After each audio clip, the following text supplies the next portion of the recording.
I have many happy memories of visits to the old Savoy Hotel in London. Centuries ago, in medieval times, it was the manor house of the Savoy family that eventually became the royal family of Italy. And then, many years later, into the 19th century, it was rebuilt by Richard D'Oyley Carte out of the money he made from the Gilbert and Sullivan operas. Now, right alongside the hotel is the Savoy Theatre, which actually was built first. And it is over 100 years old. But when it was first built, it was reckoned to be quite the latest thing in theater technology. For instance, it was the first theater in the world to be lit throughout by electric light. That made the first night audience rather nervous. So before the show began, Mr. D'Oyley Carte, who had built the theater as well as the hotel, came on stage with a lighted electric bulb and smashed it on the floor just to prove that there was no danger of fire. And in case the electricity should fail, there was even gaslight as a standby. Now, let us imagine, you and I, that we are back in those days. It is the Great Britain of Queen Victoria's time, England's upstairs, downstairs period. London is the largest city in the world, the capital city of the biggest empire in history, but it's also a city of fogs and handsome cabs. You know, those old two-wheelers, remember? Lovers could steal a kiss in them, and they were never caught by the cabbies, seeing them, of course. There is no television, no movie houses even, but London is full of theaters with live shows. Now this one, the Savoy, is famous for its hit musicals, only they don't call them musicals, but comic operas. And they're not by Rodgers and Hammerstein, nor Lerner and Loewe, but Gilbert and Sullivan. Mr. William S. Gilbert, the famous dramatist, and Sir Arthur Sullivan, the distinguished composer, who was knighted not long ago by Queen Victoria. Like everyone else in London, Queen Victoria has been humming the tunes from the latest Gilbert and Sullivan hit, The Gondoliers. She likes the music so much that she recently commanded a royal performance to be given in Windsor Castle. In her diary on the 6th of March, 1891, the Queen writes, "At 9 we went over to the Waterloo Gallery where all the seats were filled by the ladies and gentlemen of the household. All the princes and princesses sat with me in the front row. The Gondoliers, the latest of Sir Arthur Sullivan's comic operas, was performed by D'Oyley Carte's company of the Savoy Theatre and lasted about 2 hours and a half. The music, which I know and am fond of, is quite charming throughout and was well acted and sung. The opening scene with the contadini singing and binding flowers with a lovely view of Venice and the deep blue sea and sky was really extraordinarily pretty."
mate, for whom prepare ye this floral tributes extraordinary. Giuseppe Palmieri, the pink and floral Gondoliers. They're coming here, as we have heard but lately, to choose to prize from us who sing sedately. Do all you maidens love them? These gondoliers are to be envied greatly. But what of us? One and all adore you. Have pity on our passion, we implore you. These gentlemen must make their choice before you. In the meantime, we tacitly ignore you. When they have chosen two, that leaves you plenty. 2 dozen wear, and here 4 and 20. Till then, enjoy your dolce far niente. With pleasure, nobody contradicente. For the merriest fellows are we. That cry on the emerald sea. With loving and laughing and quipping and quaffing, we're happy as happy can be. With loving and laughing and quipping and quaffing, we're happy as happy can be.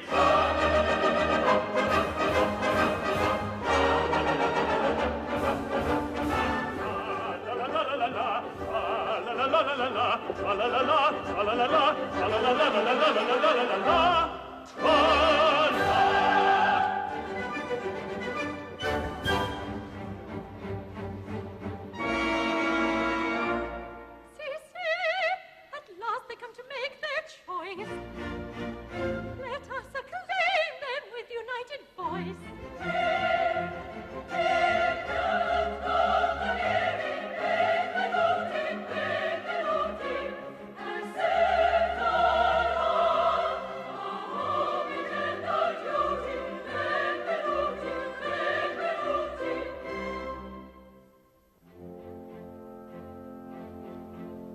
Buongiorno, signorine. Gondolieri carissimi, siamo contadine.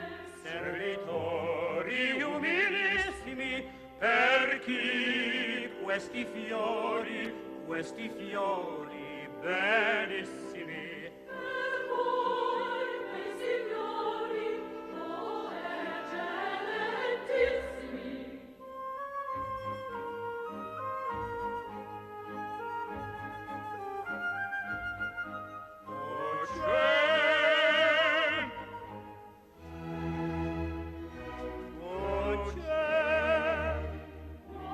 Buongiorno, cavalieri. Siamo gondolieri, signorina, io t'amo. Contadine siamo, Signorine, contadine, cavalieri. poveri gondolieri, poveri gondolieri. Buongiorno, signorine. Gondolieri carissimi, siamo contadine. Servitori umilissimi, per noi questi fiori bellissimi. Miei signori, eccellentissimi. Signorine, Contadine, cavalieri. gondolieri. Buongiorno,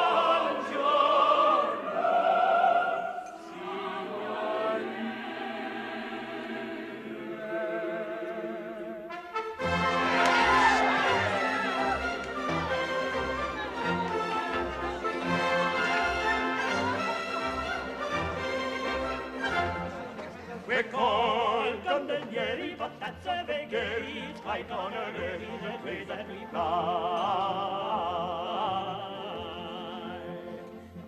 For gallantry noted since we were short-coated, to beauty devoted, are Marco and I.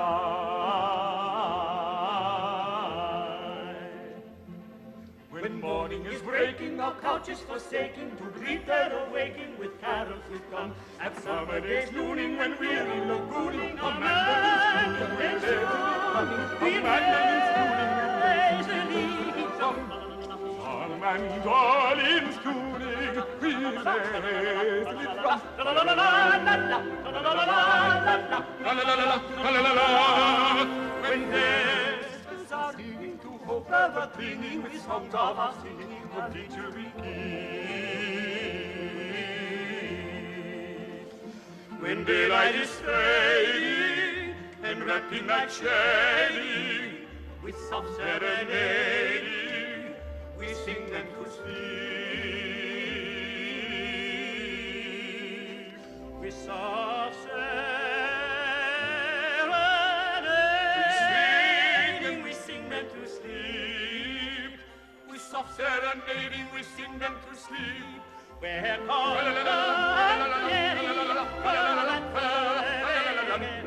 Gondolieri, Gondolieri, tra-la-la-la-la, tra-la-la-la-la-la. Gondolieri, Gondolieri, tra-la-la-la-la, tra-la-la-la-la, tra-la-la-la-la, tra-la-la-la-la,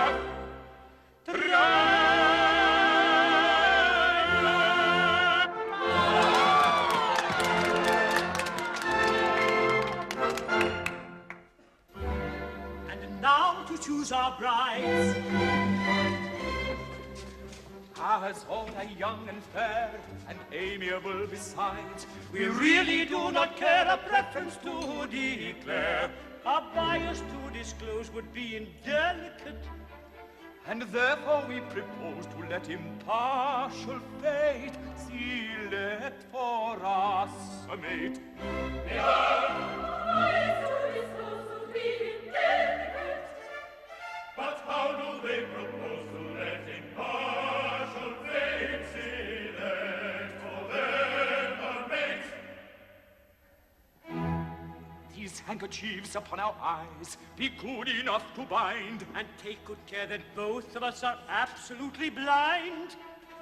Then turn us round, and we, with all convenient dispatch, will undertake to marry any two of you we catch. They undertake to marry any two of us we catch.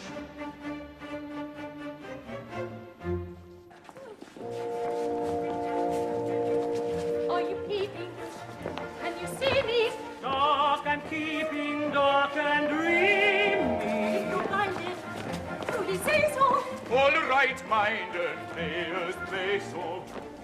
I'm not shading, they are cheating. Surely they deserve a beating. It's too much, it's stated. Walking conduct such is truly shocking. You can smile, shut your eyes. You can smile, shut your eyes. You may use it by a choice. You can sizzle, sizzle, diesel, you can sizzle, sizzle, diesel, diesel, diesel, diesel, let it diesel. Find the park, it keeps three horses, black and white and apple grizzle. Turn 3 times, then take your courses. Catch whichever girl you may sell. My papa, he keeps 3 horses, black and white and apple blazer.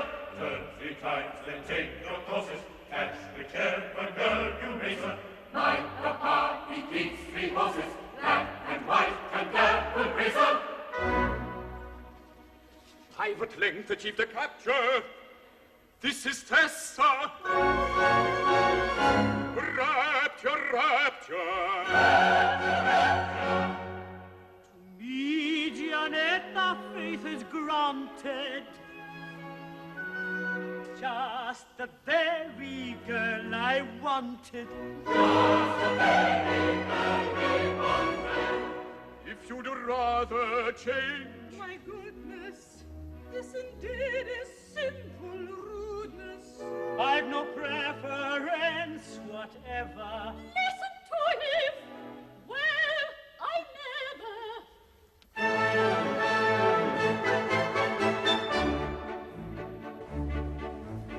Thank you, gallant Gondolieri, in a set and for my measure. It is scarcely necessary to express a pleasure.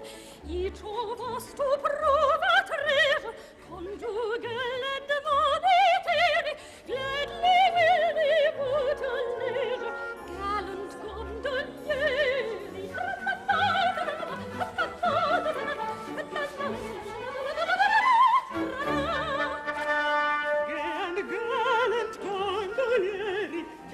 us both and hold us tightly.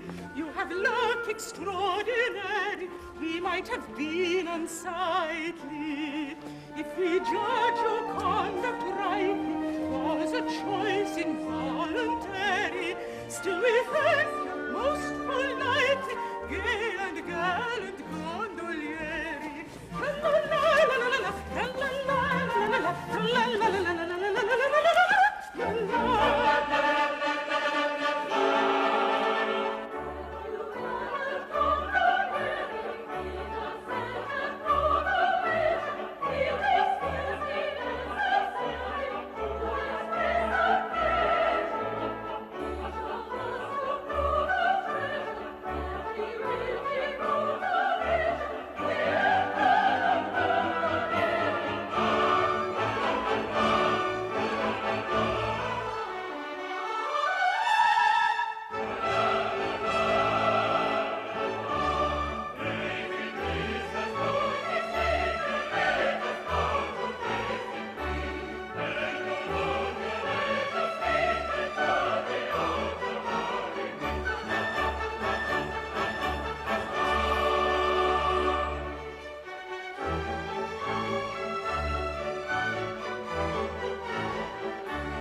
From the sunny Spanish shore, the Duke of Plaza-Toro, And his Grace's Duchess too. And his Grace's daughter too. and His Grace's private drum to Venetian shores have come, to Venetian shores have come, and if Ever, never think back to Spain, they will never, never, never cross the sea again. they will never, never, never, never, never, never, never, never, never, never cross the sea again. Neither that grandee from the Spanish shore, the noble Duke of Plaza-Toro, Nor his Grace's Duchess staunch and true. You may add his Grace's daughter too.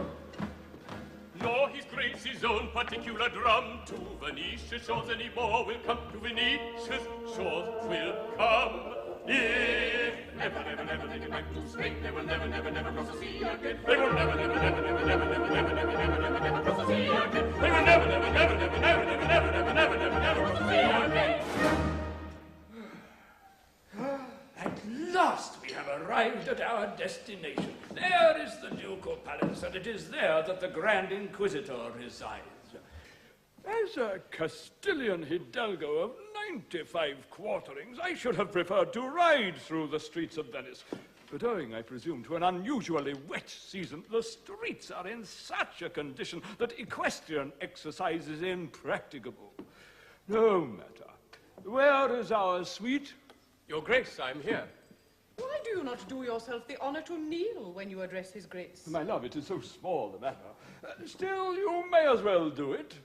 The young man seems to entertain but an imperfect appreciation of the respect due from a menial to a Castilian hidalgo. My child, you are hard upon our suite. Papa, I've no patience with the presumption of persons in his plebeian position. If he does not appreciate that position, let him be whipped until he does. Let us hope the omission was not intended as a slight. I should be much hurt if I thought it was. So would he. Where are the halberdiers who were to have had the honor of meeting us here? Your Grace, the halberdiers are mercenary people who stipulated for a trifle on account. How tiresome. Well, let us hope the Grand Inquisitor is a blind gentleman. And the band, who were to have had the honor of escorting us. I see no band. Your Grace, the band are sordid persons who require to be paid in advance. That's so like a band. Insuperable difficulties meet me at every turn. But surely they know his Grace. Exactly. They know His Grace. Well, let us hope the Grand Inquisitor is a deft gentleman. Be so good as to ring the bell and inform the Grand Inquisitor that His Grace the Duke of Plaza-Toro, Count Matadoro, Baron Picadoro, and Sweet have arrived in Venice and seek... Demand an audience. Your Grace has but to command. I felt sure of it. I felt sure of it. And now, my love, shall we tell her? I think so. And now, my love, prepare for a magnificent surprise. It is my agreeable duty to reveal to you a secret which should make you the happiest young lady in Venice. A secret? A secret which, for state reasons, it has been necessary to preserve for 20 years. When you were a prattling babe of 6 months old, you were married, by proxy, to no less a personage than the infant son and heir of His Majesty, the immeasurably wealthy King of Barataria. Married to the King of Barataria? Was I consulted? Then it was a most unpardonable liberty. Oh, consider his extreme youth and forgive him. Shortly after the ceremony, that misguided monarch abandoned the creed of his forefathers and became a Wesleyan Methodist of the most bigoted and persecuting type. The Grand Inquisitor, determined that the innovation should not be perpetuated in Barataria, caused your smiling and unconscious husband to be stolen and conveyed to Venice. A fortnight since, the Methodist monarch and all his Wesleyan court were killed in an insurrection. And we are here to ascertain the whereabouts of your husband and to hail you, our daughter, as Her Majesty, the reigning Queen of Barataria. Your Majesty. It is at such moments as these that one feels how necessary it is to travel with a full band. I, the Queen of Barataria. But I've nothing to wear. We're practically penniless. That point has not escaped me. Although I am unhappily in straitened circumstances at present, my social influence is something enormous. And a company to be called the Duke of Plaza-Toro Limited is in course of formation to work me.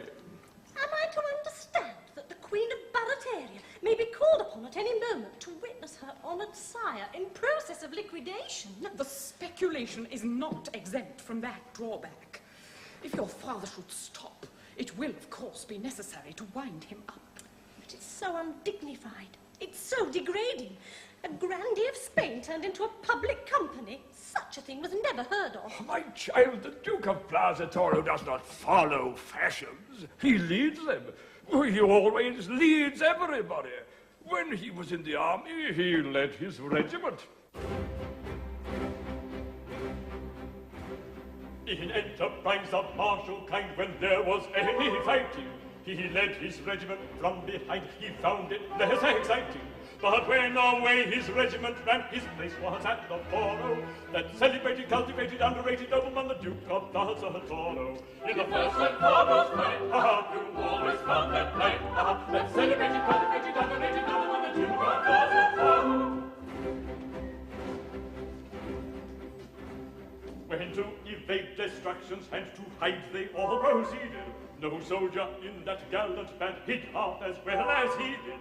He lay concealed throughout the war, and so deserved his Goro. That unaffected, undetected, well-connected warrior, the Duke of Plaza-Toro. In every naughty deed, he always took the lead. That unaffected, undetected, well-connected warrior, the Duke of Plaza-Toro. We're told that they would all be shot unless they left the service. That hero hesitated not, so marvelous his nerve is. He sent his resignation in the first of all his Goro. That belly-knowing, overflowing, easygoing paladin, the Duke of Plaza-Toro. To men of closer claim, he always showed the way. That belly-knowing, overflowing, easygoing paladin, the Duke of Plaza-Toro. That belly-knowing, overflowing, easygoing paladin, the Duke of Plaza-Toro.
well beloved, thy cold disdain, it gives no pain.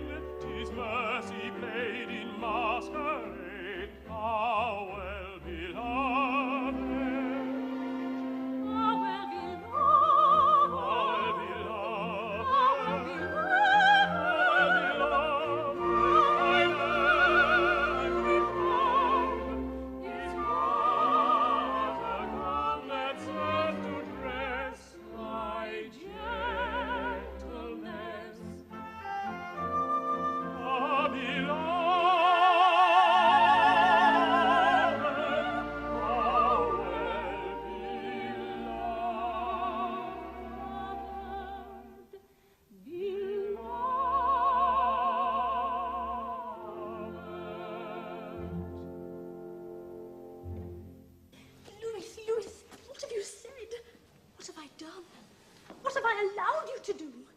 Nothing, I trust, that you will ever have reason to repent. Nay, Louis, it may not be. I have embraced you for the last time. Casilda. I have just learned, to my surprise and indignation, that I was wed in babyhood to the infant son of the King of Barataria. The child who was stolen in infancy by the Inquisition? The same. But surely you will not recognize this marriage? It took place when you were too young to understand its import. Nay, Louis, respect my principles and cease to torture me with vain entreaties. Henceforth, my life is another's. But stay. The present and the future, they are another's. But the past, that at least is ours, and none can take it from us. My own, that is until 10 minutes since my own. My lately loved, my recently adored. Tell me that until, say, a quarter of an hour ago, I was all in all to thee. I see your idea. It's ingenious.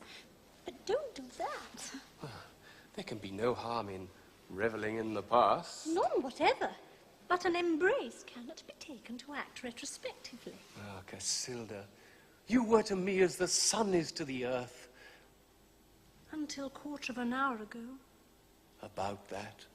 And now our love, so full of life, is but a silent, solemn memory. Must it be so, Casilda? Louis, it must be so. There was a time forever gone. Oh, woe is me. It was no crime to love but thee alone. Oh, woe is me. One heart, one life, one soul, one aim, one goal. Each in the other's thrall, each all in all. Ah, woe is me, ah, woe is me.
My child, allow me to present to you His Distinction Don Alhambra del Bolero, the Grand Inquisitor of Spain.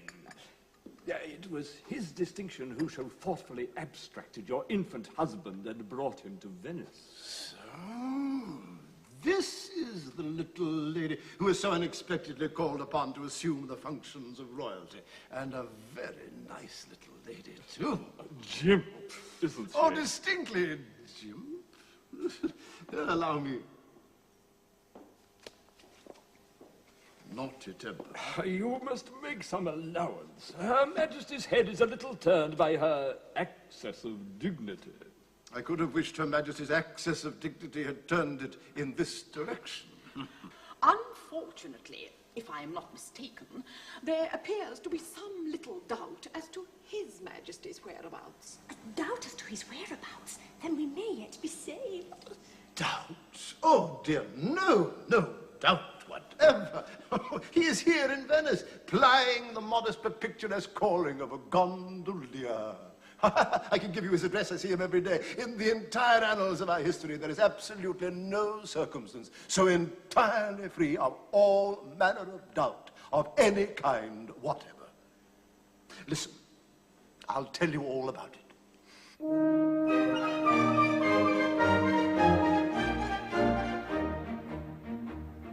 I stole the prince and I brought him here and left him gaily prattling with a highly respectable gondolier who promised the royal babe to rear and teach him the trade of a time and near with his own beloved brattling. Both of the babes were strong and stout and considering all things clever. Of that there is no manner of doubt, no probable possible shadow of doubt, no possible doubt whatever. No possible doubt whatever.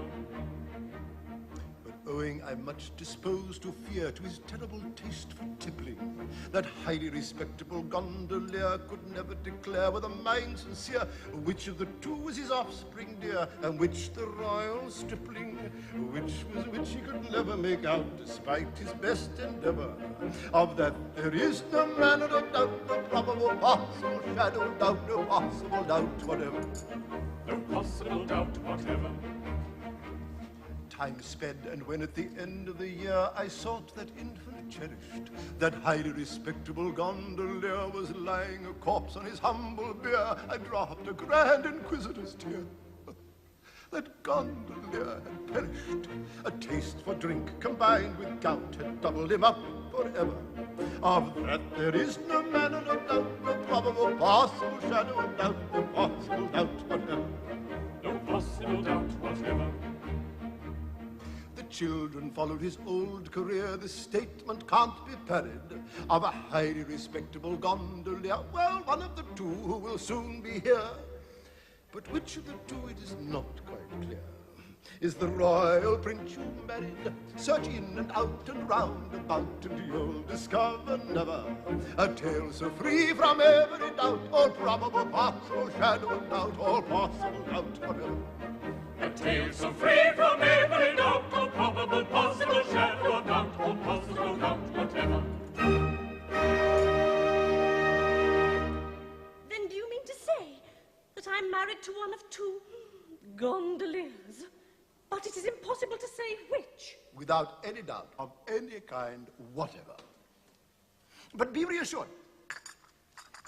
The nurse to whom your husband was entrusted is the mother of the musical young man who is such a past master of that delicately modulated instrument. She can no doubt establish the king's identity beyond all question. Heavens, how did he know that? My young friend, a Grand Inquisitor, is always up to date. His mother is at present the wife of a highly successful and old established brigand who carries on an extensive practice in the mountains round Cordoba. Accompanied by two of my emissaries, he will set off at once for his mother's address. She will return with them, and if she finds any difficulty in making up her mind, the persuasive influence of the torture chamber will jog her memory.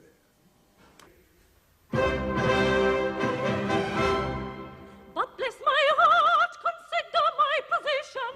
I am the wife of one. That's very clear.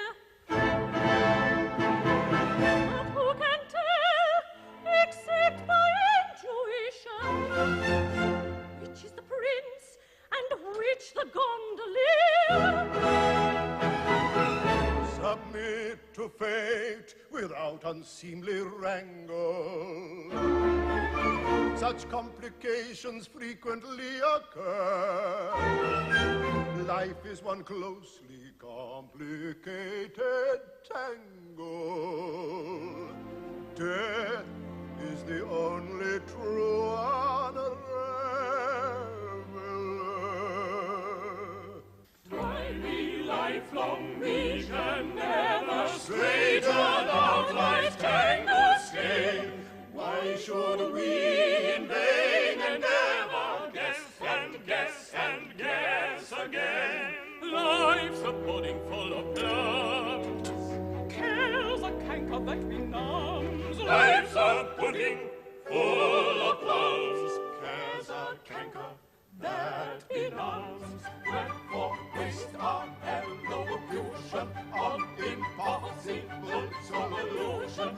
Life's a pleasant institution. Let us take it as it comes.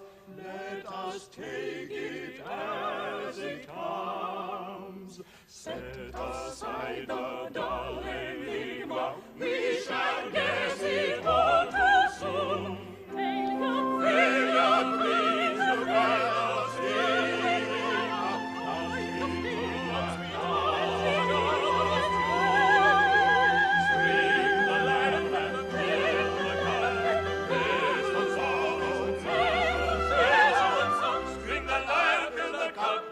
sorrow we shall suck. Up and skip to fancy's fiddle, hands across and down the middle. Life's perhaps the only riddle that we shrink from giving up. Life's perhaps the only riddle that we shrink from giving up. Then take it as it comes. Take it as it comes. Swing the lamp in the cup, lest from sorrow we should suck. Take life as it comes.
Sorrow goes and pleasure tarries.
Good morning.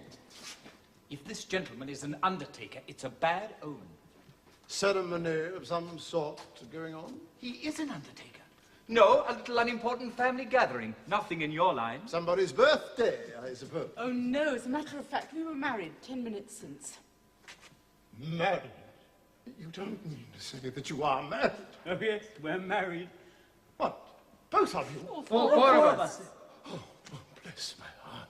How extremely awkward. You don't mind, I suppose. You were not thinking of either of us for yourself, I presume? No, I wasn't. Now, my man, we don't want anything in your line today. And if your curiosity is satisfied, you can go. You mustn't call me your man. It's a liberty. I don't think you know who I am. Not we indeed. We are jolly Gondoliers, the sons of Baptista Palmieri, who led the last revolution. Republicans, heart and soul, we hold all men to be equal. As we abhor oppression, we abhor kings. As we detest vainglory, we detest rank. As we despise effeminacy, we despise wealth. We are Venetian Gondoliers, your equals in everything except our calling, and in that at once, your masters and your servants. Bless my heart, how very unfortunate. One of you may be Baptisto's son for anything I hear to the contrary. But the other is no less a personage than the only son of the late king of Barataria. What? And I trust it was that one who slapped me on the shoulder and called me his man.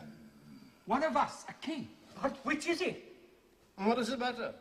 As you're both Republicans and hold kings in detestation, I suppose you'll abdicate at once. Good morning. Oh, no, Well, as to that, of course, there are kings and kings. When I say that I detest kings, I mean that I detest bad kings. I see.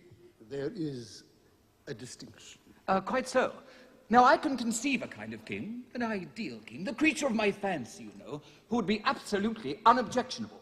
Oh, and so can I. I'm glad to see that your objections are not insuperable. Oh, no, they're not insuperable. No, they're not insuperable. Besides, we are open to conviction. Yes, we are open to conviction. Then we'll consider it settled. Now, as the country is in a state of insurrection, it is absolutely necessary that you should assume the reins of government at once. And until it is ascertained which of you is to be king, I have arranged that you shall reign jointly. As one individual? As one individual. Like this? Yeah, something like that. And we may take our friends with us and give them places about the court. Undoubtedly, that's always done. I'm convinced. So am I. Then the sooner we're off, the better. We'll just hot her and pack up a few things. Stop! Oh, that won't do at all. Ladies are not admitted. What? No, not at present, not admitted, no. Well, afterwards, perhaps. We'll see. Why, you don't mean to say you're going to separate us from our wives? This is very awkward. It's only for a time, a few months. After all, what is a few months? But we've only been married half an hour.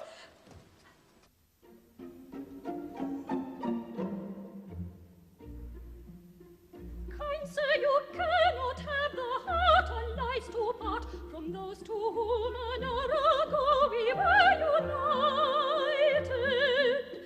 Before our flowing hopes you stay, my look at them, and pause before you dare this blow uninvited. You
would be horrified, but I could bear it.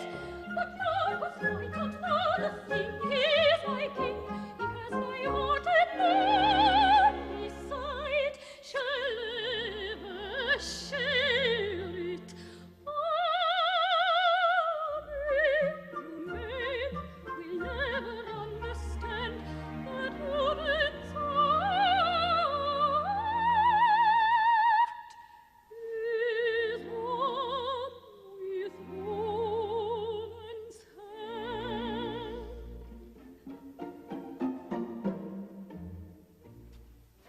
Do not give way to this uncalled for grief. Your separation will be very brief. To ascertain which is the king and which the other, to Barataria's court I'll bring his foster mother. Her former nursling to declare she'll be delighted. That settled, let each happy pair be reunited. Viva, his argument is strong. Viva, will not be parted long. Viva, it will be settled soon. Viva, then comes the honeymoon. Viva, viva, viva.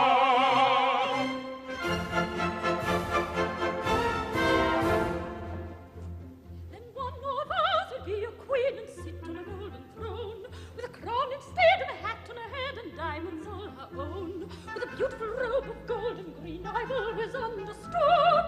I wonder whether she'd wear a feather.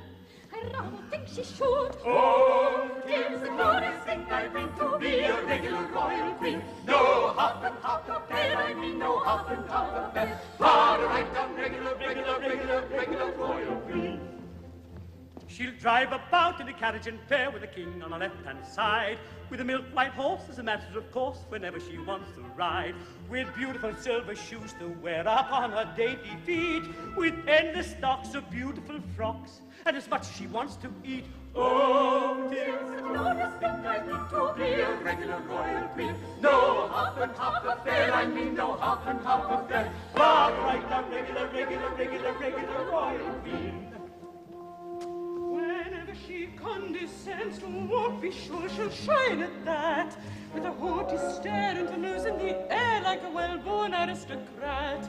At elegant high society talk, she'll bear away the bell, with her howdy-do and her how are you, and I trust I see you well. Oh, tis the glorious thing I mean to be a regular royal queen. No half and half affair, I mean no half and half affair. Far right down regular royal queen. And noble lords will scrape and bow and double themselves in two, and open their eyes in blank surprise at whatever she likes to do. And everybody will roundly vow she's fair as flowers in May, and say, how clever, at whatsoever she condescends to say. Oh, Tis the glorious thing I mean to be a regular royal queen. No half and half affair, I mean no half and half affair. But a right down regular royal queen. Oh, tis the glorious thing I mean to be a regular royal queen. A right down regular royal queen.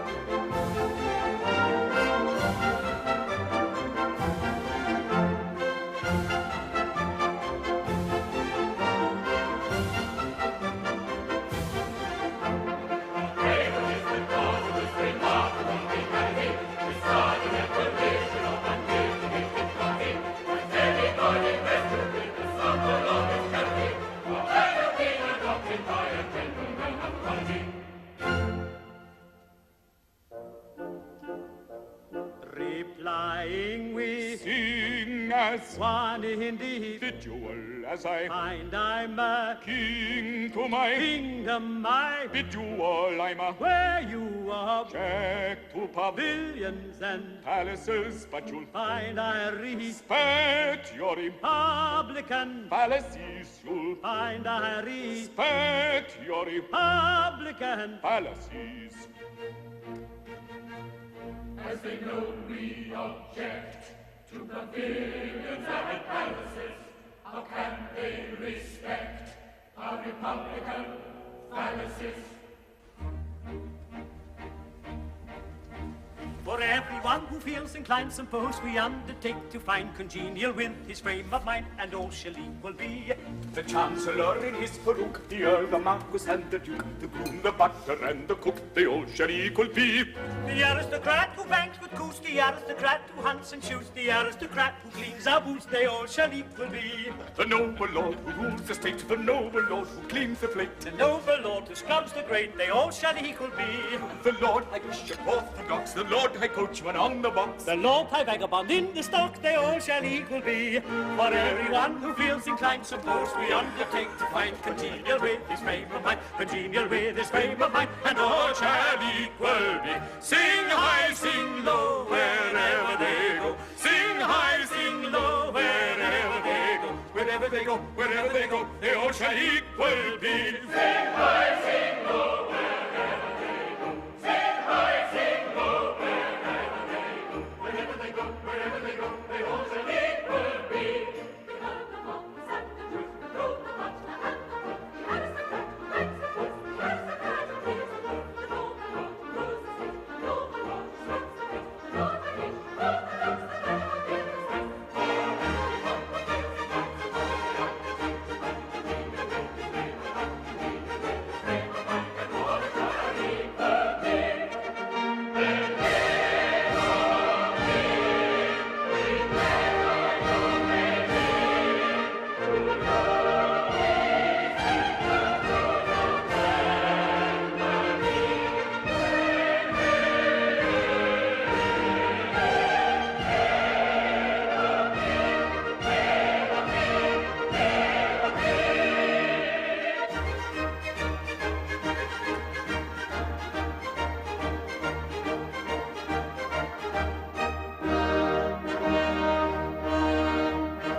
Conflicting feelings rend my soul apart. The thought of royal dignity elates me, but leaving thee behind me breaks my heart. Farewell, my love, on board you must be getting. But while upon the sea you gaily roam, remember that a heart for thee is fretting. The tender little heart you left at home.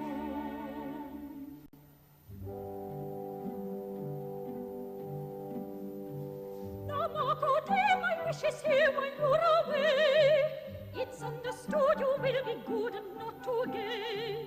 To every trace of maiden grace you will be blind, and will not glance by any chance on womankind.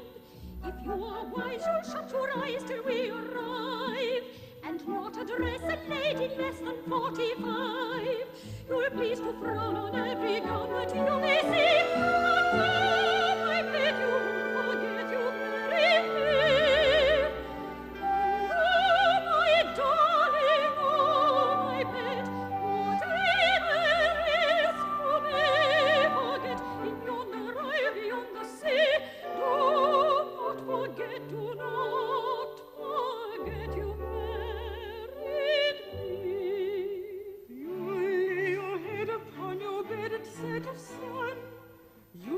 Sing of anything to anyone.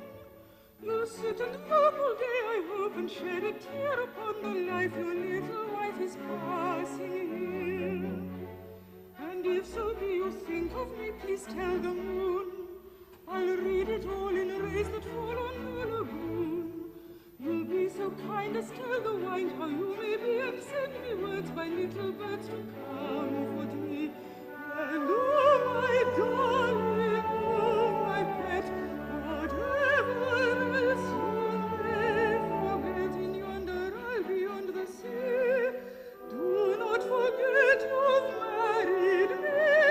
Oh, my darling, oh, my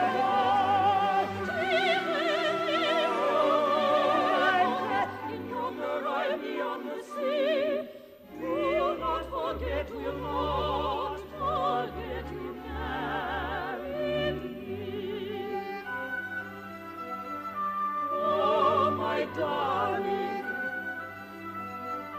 Oh, my pet, in yonder I'll be yonder still. Do not forget you married me.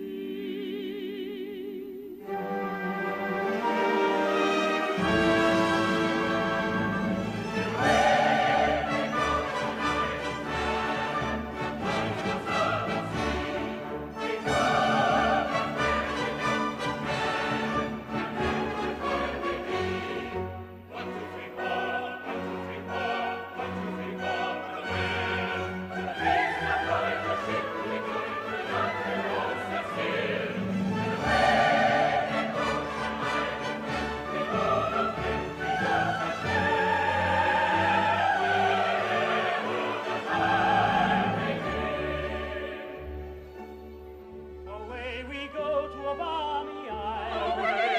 Away we go. Where the roses blow the wind. Away where the roses blow all the winter while. Where the roses blow.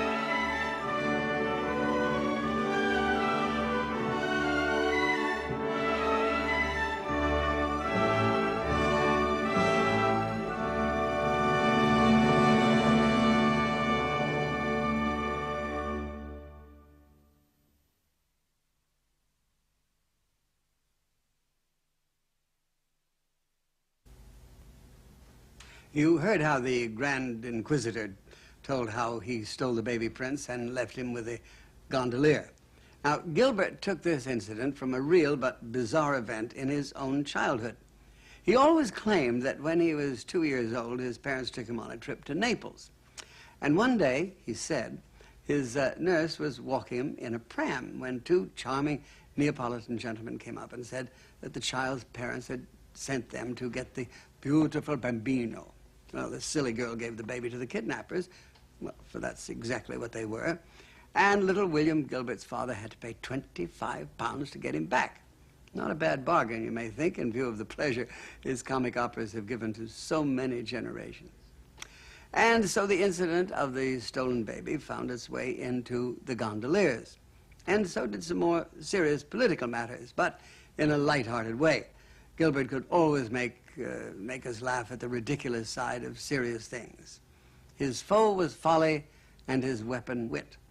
For instance, during his lifetime, the Italy he knew and loved was experiencing a long struggle between royalists and republicans. Now, what can a writer find funny in that? Well, we'll soon find out in the second act. So come with me to the southern seas, to the island kingdom of Barataria, where Marco and Giuseppe, the Gondolier kings, are running their monarchy on strictly republican principles.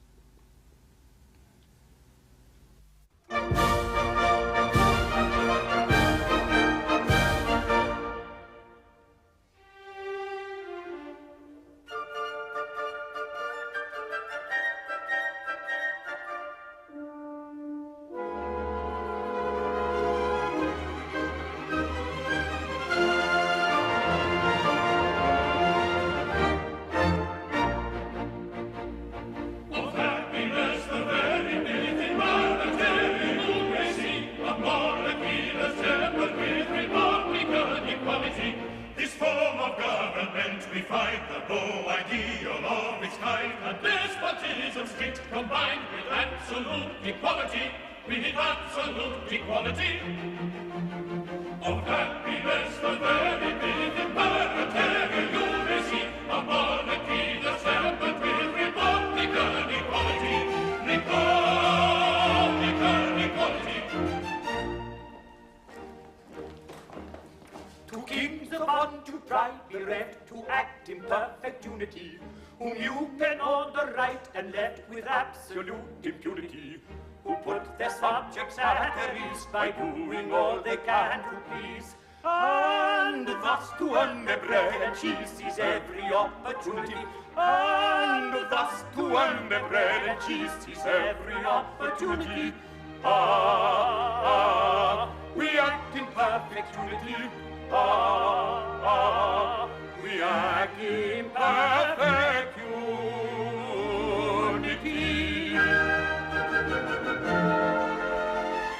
Of happiness, the very big and Barataria, you may see a monarchy that's held but with Republican equality. Republican equality, temper with equality. Gentlemen, we are much obliged to you for your expressions of satisfaction and good feeling, but there is just one little grievance that we should like to ventilate. What? Don't be alarmed. It's not serious. It is arranged that until it is decided which of us is the actual king, we are to act as one person. Exactly. Now, although we act as one person, we are in point of fact two persons. Oh, I don't think we can go into that. It is a legal fiction, and legal fictions are solemn things. Situated as we are, we can't recognize two independent responsibilities. No, but you can recognize two independent appetites. It's all very well to say we act as one person, but when you supply us with only one ration between us, I should describe it as a legal fiction carried a little too far. It's rather a nice point. We want our tea! I think we may make an interim order for double rations for their majesties. That, I think, will meet the case. For these advantages, the least we can do is to make ourselves useful about the palace.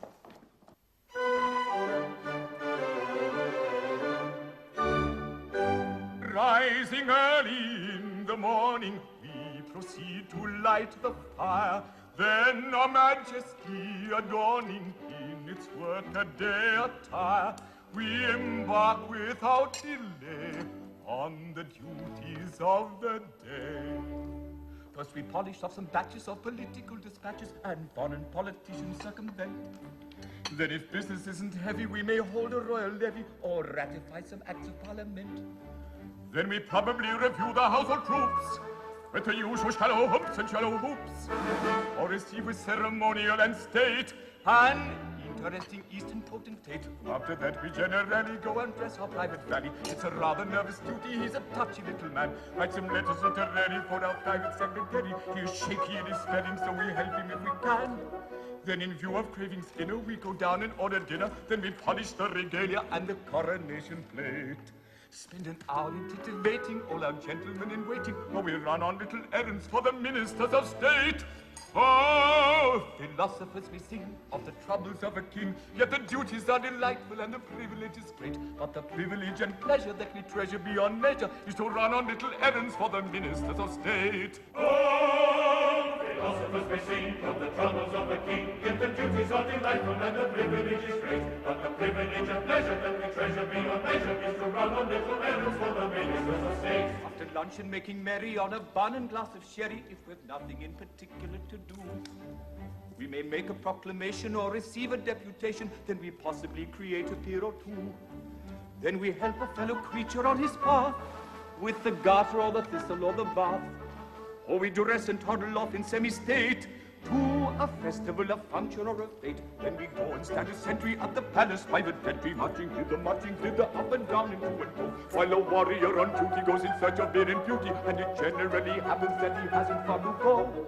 He relieves us if he's able just in time to lay the table. Then we dine and serve the coffee, and at 12:30 with a pleasure that's emphatic, we retire to our attic with the gratifying feeling that our duty has been done.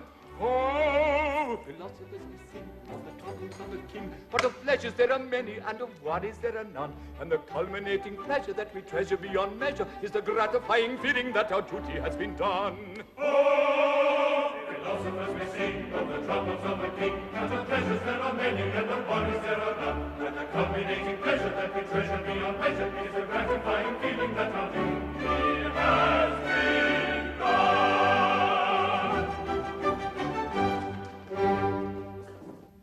Yet it really is a very pleasant existence. They're all so singularly kind and considerate. Yes, most considerate. How nice they were about the double rations. There's only one thing wanting to make us thoroughly comfortable. Yes, it is dull without female society. We can do without everything else, but we can't do without that. And if we have that in perfection, we have everything. There is only one recipe for perfect happiness.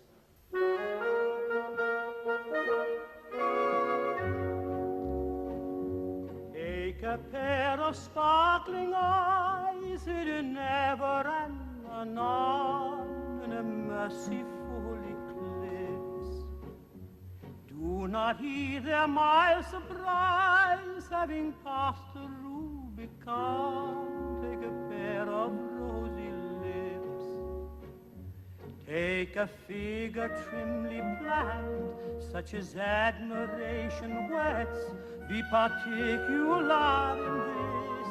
Take a tender little hand, fringed with dainty fingerets. Press it, in parenthesis. Oh, take all these, you lucky man. Take and keep them if you can. If you can, take all these, you lucky man. Take and keep them if you can. If you can.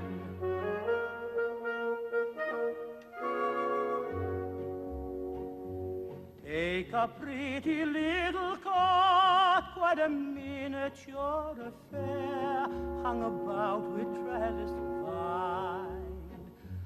Furnish it upon the spot with the treasures rich and rare I've endeavored to define. Live to love and love to live, you will ripen at your ease, growing on the sunny side. Fate has nothing more to give, you're a dainty man to please. If you're not satisfied, oh, take my counsel, happy man, act upon it if you can. If you can, take my counsel, happy man, act upon it if you can. If you can, take my counsel, happy man,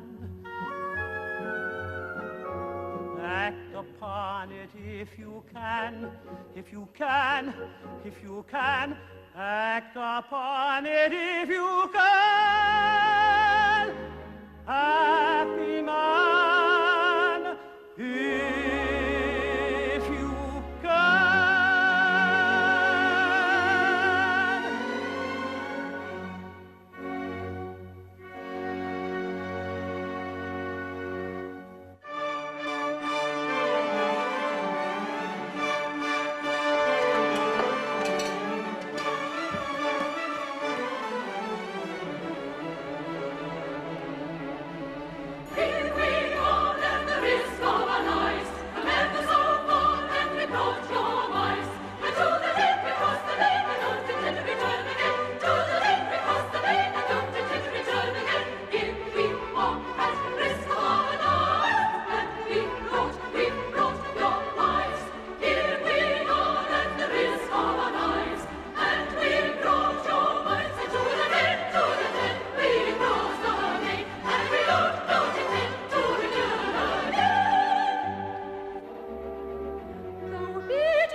dry land. And we find the change delightful. As at home we've been remaining, we've not seen you both for ages. And we are you fond of reigning? How's the food and what's the wages? Does your new employment please you? How does royalizing strike you? Is it difficult or easy? Do you think your subjects like you? I am anxious to elicit, is it plain and is it steering? Take it all together, is it better fun than gondoliering? We shall both go on requesting till you tell us, never doubt it, everything is interesting. Tell us all about it. We will both go on requesting till you tell us, never doubt it, everything is interesting. Tell us all about it. Is the populace exacting? Do they keep you at a distance? All unaided are you acting? Or do they provide assistance? When you're busy, do you have to get up early in the morning? If you do what you ought not to do, they give the usual warning. With a horse do they equip you? Lots of trumpeting and drumming. Do the royal tradesmen tip you? Ain't the livery becoming? Does your human being inner feed on everything that mice Do is? they give you wine for dinner, peaches, sugar, plums and ices? We shall both go on requesting till you tell us, never doubt it, everything is interesting. Tell us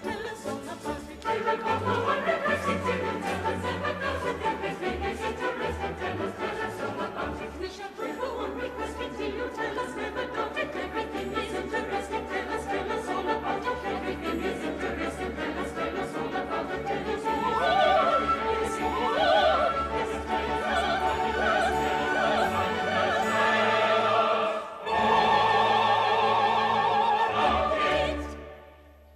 Now, which of you is king? And which of us is queen? That we shan't know until nurse turns up. But never mind that. The question is, how shall we celebrate the commencement of our honeymoon? Gentlemen, will you allow me to offer you a magnificent banquet? We will! And ladies, what do you say to a dance? Oh, and a dance? Oh, it's too much happiness.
Good evening. Fancy ball. No, not exactly. A little friendly dance, that's all. Sorry you're late. But I saw a groom dancing and a footman. Yes, that's the Lord High Footman. And bless my heart, a common little drummer boy. Oh, no, that's the Lord High, drummer boy. But surely the servants' hall is the place for these gentry. Oh, dear, no, we have appropriated the servants' hall. It's the royal apartment, and accessible only by tickets obtainable at the Lord Chamberlain's office. We really must have some place to call our own. I don't think I'm quite equal to the intellectual pressure of the conversation. You see, the monarchy has been remodeled on Republican principles. What? All departments rank equally, and everybody is at the head of his department. I see. I'm afraid you're annoyed. No, I wouldn't say that. It's not quite what I expected. I'm awfully sorry. So am I. By the by, can I offer you anything after the voyage? A plate of macaroni and a rusk? No, nothing. Obliged to be careful. Here, Scout. You see, in every court there are distinctions that must be observed. There are. Of course. For instance, you wouldn't have a Lord High Chancellor playing leapfrog with his own cook. Why not? Why not? Because a Lord High Chancellor is a personage of great dignity who should never under any circumstances place himself in a position of being told to tuck in his tuppenny, except by noblemen of his own rank. For instance, a Lord High Archbishop might tell a Lord High Chancellor to tuck in his tuppenny, but certainly not a cook. Gentlemen, certainly not a cook. Not even a Lord High cook? My young friend, that is a rank that is not recognized at the Lord Chamberlain's office. No, it won't do. I'll give you an instance in which the experiment was tried. There lived a king, as I've been told, in the wonder-working days of old, when hearts were twice as good as gold and 20 times as mellow. Good temper triumphed in his face, and in his heart he found a place for all the erring human race and every wretched fellow. When he had a Rhenish wine to drink, it made him very sad to think that some junket or at jink must be content with toddy. With toddy, must be content with toddy. He wished all men as rich as he, and he was rich as rich could be. So to the top of every tree promoted everybody. Now that's the kind of king for me. He wished all men as rich as he. So to the top of every tree promoted everybody. Lord Chancellors were cheap as sprats, and bishops in their shovel hats were plentiful as tabby cats. In point of fact, too many. Ambassadors cropped up like hay, prime ministers, and such as they grew like asparagus in May. And dukes were 3 a penny. On every side field marshals gleamed, small beer were lords lieutenant deemed, with admirals the ocean teemed all round his wide dominion. With admirals around his wide dominions. And party leaders you might meet in 2s and 3s in every street, maintaining with no little heat their various opinions. Now that's a sight you couldn't beat. Party leaders in each street, maintaining with no little heat their various opinions. That king, although no one denies his heart was of abnormal size, yet he'd have acted otherwise if he had been acute. The end is easily foretold when every blessed thing you hold is made of silver or of gold. You long for simple pewter when you have nothing else to wear but cloth of gold and satins rare. For cloth of gold you cease to care. Up goes the price of shoddy. Of shoddy, up goes the price of shoddy. In short, whoever you may be, to this conclusion you'll agree. When everyone is somebody, then no one's anybody. Now that's as plain can be. To this conclusion we agree. When everyone is somebody, then no one's anybody.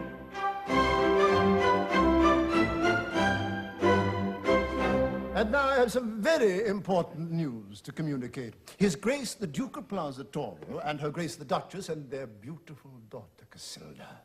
I said their beautiful daughter, Casilda. We heard you. Have arrived at Barataria and may be here at any moment. The Duke and Duchess are nothing to us. But the daughter, the beautiful daughter,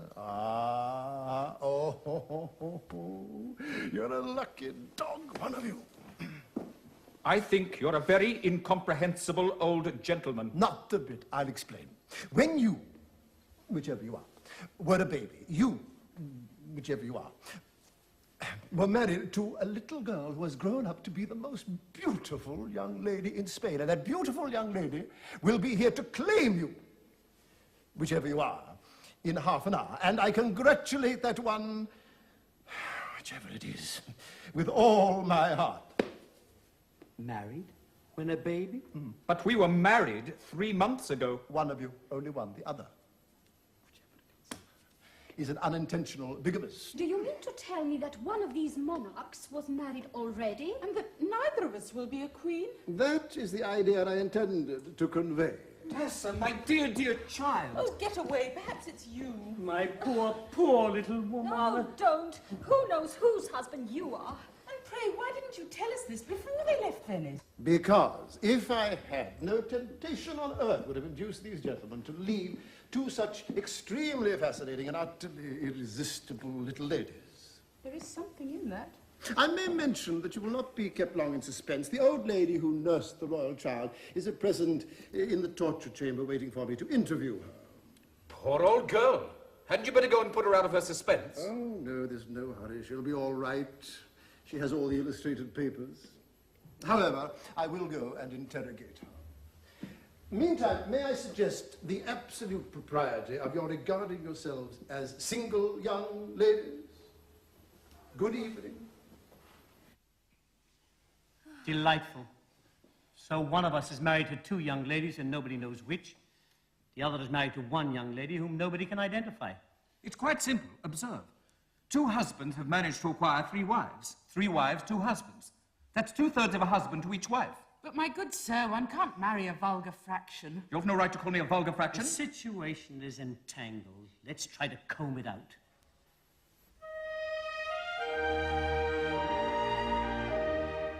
In a contemplative fashion and a tranquil frame of mind, free from every kind of passion, some solution let us find.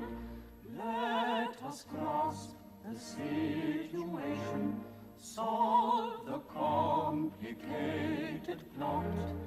Quiet, calm deliberation disentangles every knot. I know that to set the wedding, that's of course a slice of luck. He's rather dunderheaded, indistinctly he's a duck. I am victim to a married, that is clear. He's particularly stupid, still distinctly he's a dear. To Janetta, I was mated, I can prove it in a trice. Though her charms are overrated, still I own she's rather nice. I to Tessa willy-nilly all at once a victim fell. She is what is called a silly, still she answers pretty well. She's a silly, still she answers pretty well. Now when we were pretty babies, someone married us, that's clear. But if I could catch her and get her and snatch her and send her away with a flicker, That your lady married to receive her can't refuse. If I overtake her, I'll want a little shake her aristocratical shoes. if she marries who descend, you and he will have to part. If I have to do it, I'll warrant she'll rue it. I'll teach her to marry the man of my heart. If she married Messer Marco, you're a spinster. No better if I could get her, I don't, my mother would know her again. If I have to do it, I'll warrant she'll rue it. I I'll teach her to marry the man of my If heart. I could do her charms are overrated, still I own she's rather nice. She's rather nice. Quiet, calm deliberation disentangles every knot.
Attention touches heart of Duke and heart of Duchess who resign their pet.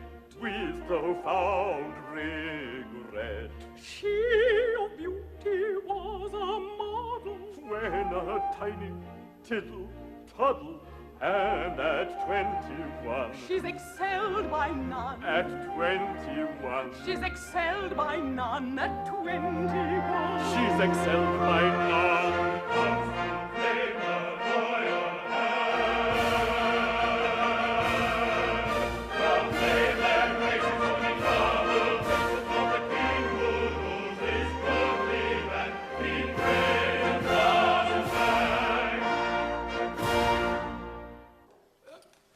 Good enough to inform His Majesty that His Grace the Duke of Plaza-Toro Limited has arrived and begs... Desires!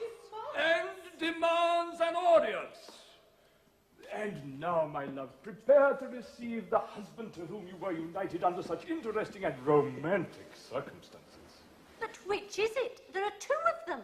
It is true that at present His Majesty is a double gentleman, but as soon as the circumstances of his marriage are ascertained, he will ipso facto boil down to a single gentleman, thus presenting a unique example of an individual who becomes a single man and a married man by the same operation. Whatever happens, I shall of course be a dutiful wife, but I can never love my husband. I don't know. It's extraordinary what unprepossessing people one can love if one gives one's mind to it. I loved your father.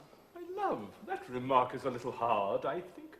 Somewhat uncalled for, I venture to believe. It was very difficult, my dear. But I said to myself, that man is a duke and I will love him. Several of my relations bet me I couldn't, but I did. Desperately.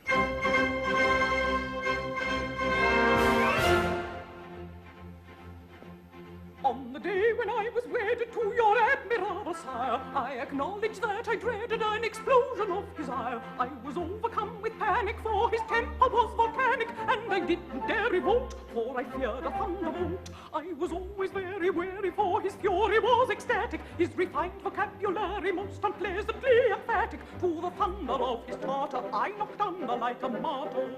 When intently he was fuming, I was gently unassuming. When reviling me completely, I was smiling very sweetly.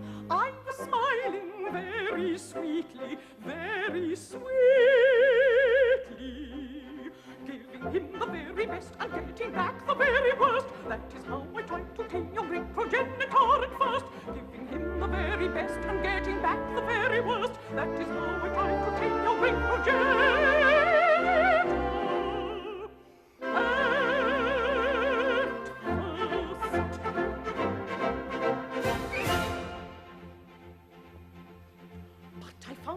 Reliance on my threatening appearance, and a resolute defiance of marital interference, and a gentle intimation of my firm determination to see what I could do to be wife and husband too, was the only thing required for to make his temper supple, and you couldn't have desired a more reciprocating couple, ever willing to be wooing. We were billing, we were cooing. When I merely from him parted, we were nearly broken-hearted. When in sequel reunited, we were equally delighted. We were equally delighted, delighted.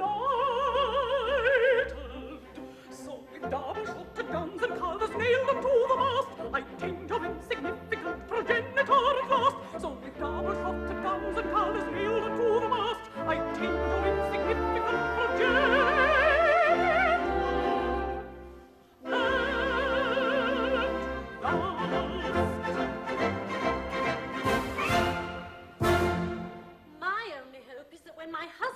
What a shady family he has married into, he will repudiate the contract altogether. Shady? A nobleman shady, who is blazing in the lustre of unaccustomed pocket money.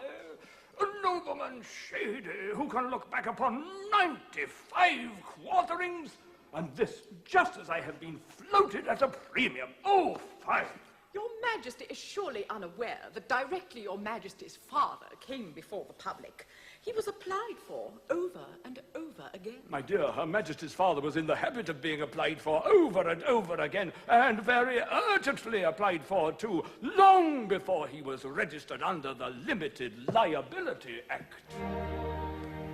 To help unhappy commoners and add to their enjoyment, affords a man of noble rank congenial employment.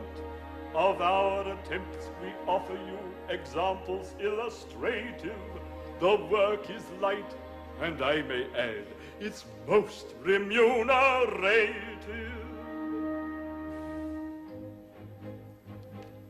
Small titles and orders for mayors and recorders I get, and they're highly delighted. They're highly delighted. MPs baroneted, sham colonels gazetted, and second-rate aldermen knighted. Yes, aldermen knighted. Foundation stone laying I find very paying. It adds a large sum to my making. Large sum to his makings. At charity dinners, the best of sweet spinners, I get 10% on the takings. 1/10 of the takings. I present any lady whose conduct is shady or smacking of doubtful propriety. Doubtful propriety. When virtue would quash her, I take and whitewash her and launch her in first-rate society. First-rate society. I recommend acres of clumsy dressmakers, their fit and their finishing touches. Their finishing touches. A sum in addition, they pay for permission to say that they make for the Duchess. They make for the Duchess. Those pressing prevailers, the ready-made tailors, quote me as their great double barrel. Their great double barrel. I allow them to do so, though Robinson Crusoe would jib at their wearing apparel. Such wearing apparel. I sit by selection upon the direction of several companies' bubble. All companies bubble. As soon as they're floated, I'm freely banknoted. I'm pretty well paid for my trouble. He's paid for his trouble. At middle-class party, I play at écarté, and I'm by no means a beginner. She's not a beginner. To one of my station, the remuneration, 5 guineas a night and my dinner. And wine with her dinner. I write letters blatant on medicine's patent, and use any other you mustn't. Believe me, you mustn't. And vow my complexion derives its perfection from somebody's soap, which it doesn't. It certainly doesn't. We're ready as witness to anyone's fitness to fill any place or preferment. A place or preferment. We're often in waiting, a junket or fating, and sometimes attend an interment. We enjoy an interment. In short, if you kindle the spark of a swindle, your simpletons into your clutches, yes, into your clutches. Or hoodwink a debtor, you cannot do better than trot out a duke or a duchess. A duke or a duchess. Ah, their majesties. The Duke of Plaza-Toro, I believe. The same. Allow me to present. Oh, the young lady one of us married. Gentlemen, I am the most obedient servant of one of you. I am now about to address myself to the gentleman whom my daughter married. The other may allow his attention to wander if he likes, for what I'm about to say does not concern him. Sir, you will find in this young lady a combination of excellences which you would search for in vain in any young lady who had not the good fortune to be my daughter. There is some little doubt as to which of you is the gentleman I'm addressing and which is allowing his attention to wander. But when that is solved, I shall say, still addressing the attentive gentleman, take her, and may she make you happier than her mother has made me. Sir! If possible. And now there is a little matter to which I think I'm entitled to take exception. I come here in state with Her Grace the Duchess and Her Majesty my daughter. And what do I find? Do I find, for instance, a guard of honor to receive me? No. No. The town illuminated? No. No. Refreshments provided? No. No. A royal salute fired? No. No. Triumphal arches erected? No. No. The bells set ringing? No. Yes. One, the visitors. And I rang it myself. It is not enough. It is not enough. It is all very well in its way, but it is not enough. But a royal salute to my daughter, it costs so little. Papa, I don't want to salute. My dear sir, as soon as we know which of us is entitled to that liberty, she shall have as many salutes as she likes. But as for guards of honor and triumphal arches, you don't know our people. They wouldn't stand for it. They're very offhand with us. Very offhand indeed. Oh, but you mustn't allow that. You must keep them in proper discipline. You must impress your court with your importance. You want deportment, carriage, manner, dignity. There must be a good deal of this sort of thing, and a little of this sort of thing, and possibly just a soupçon of this sort of thing, and so on. Oh, it's very useful and most effective. Just attend to me. You are a king. I am a subject. Very good.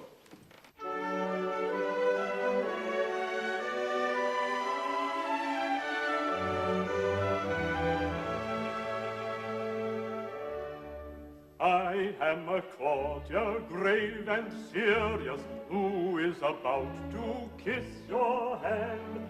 Try to combine a pose imperious with a demeanor nobly bland. Let us combine a pose imperious with a demeanor nobly bland. That's, if anything, too unbending, too aggressively stiff and grand.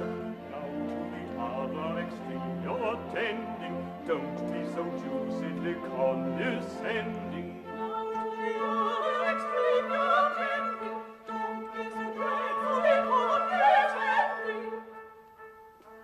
Oh, hard to please some noblemen seem, but first, if anything, too unbending, or we go to the other extreme, too confoundedly condescending. Now, a gavotte form sedately, offer your hand with conscious pride. Take an attitude not too stately, still sufficiently dignified. Now for an attitude not too stately, still sufficiently dignified. Oncely, twicely, oncely, twicely, bow impressively ere you glide. Capital bow, caught it nicely, that is the style of king precisely. Capital both, they've caught it nicely. That is the style of king precisely.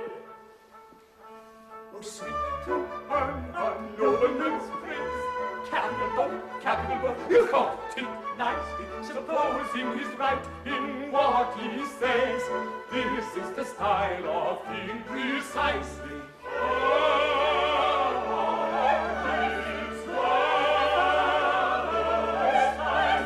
This is the style of king, the style of king precisely.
Gentlemen, I am bound to tell you that not knowing I was married in infancy, I am over head and ears in love with somebody else. Our case exactly. We too are over head and ears in love with somebody else. In point of fact, with our wives. Your wives? Then you too are married.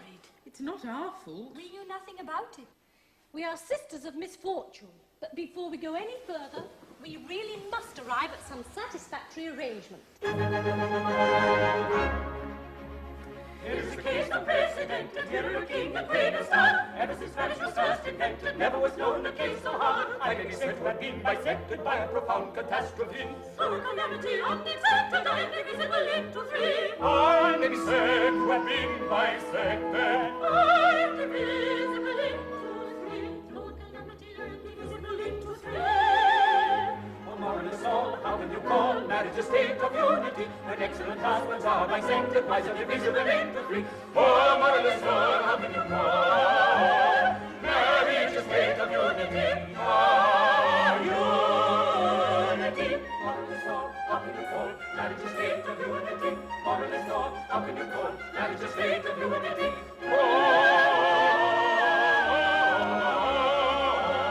Marriage is a state of union. And I know myself as married to her here.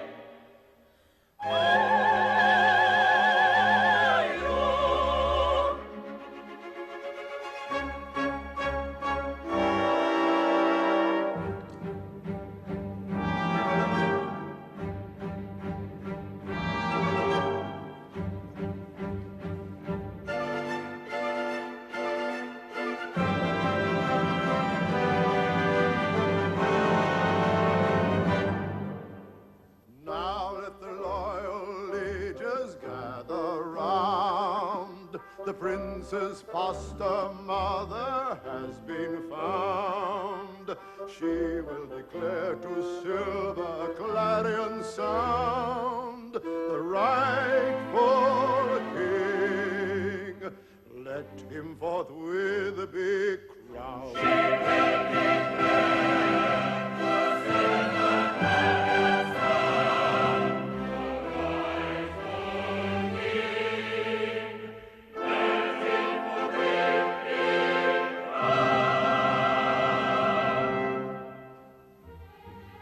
Speak, woman, speak. Feel all attention. The news we see, This moment mentioned to us they bring. His foster mother, He their king. What is my brother? Slave or mistake? Slave or mistake? The royal prince was by the king entrusted to my fond care, ere I grew old and crusted, when traitors came to steal his son reputed. My own small boy I deftly substituted. The villains fell into the trap completely. I hid the prince away, still sleeping sweetly. I called him son with pardonable slyness. His name Louis. Behold his royal highness.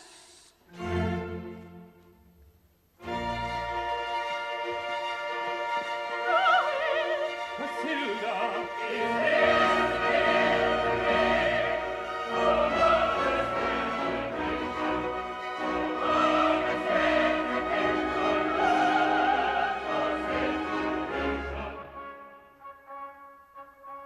This statement we receive with sentiments conflicting.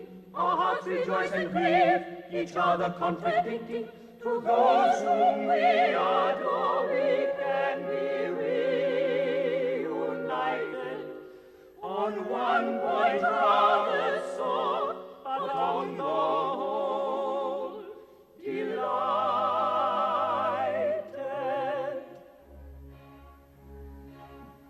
When others claimed thy dainty hand, I waited, waited, waited. As prudence, so I understand, dictated, tated, tated. my virtue